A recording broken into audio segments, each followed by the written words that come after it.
So here's our first raised bed. We got it finished. We got all the dirt and the compost, manure, peat moss and everything else all in there, and then I just dumped a bucket of wood chips over top of it right now just to kind of help keep the moisture in, maybe keep it a little bit warmer because we're still getting some pretty cold temperatures. This bed is about 5 foot from the outside to outside, 5 foot 3 inches wide, and about 10 foot 5 inches long. This is the first of our beds that we're going to put right in this area right here.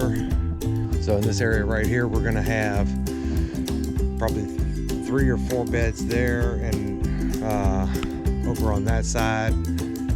Then in this side right here, we're going to have another bed coming right along this side over here.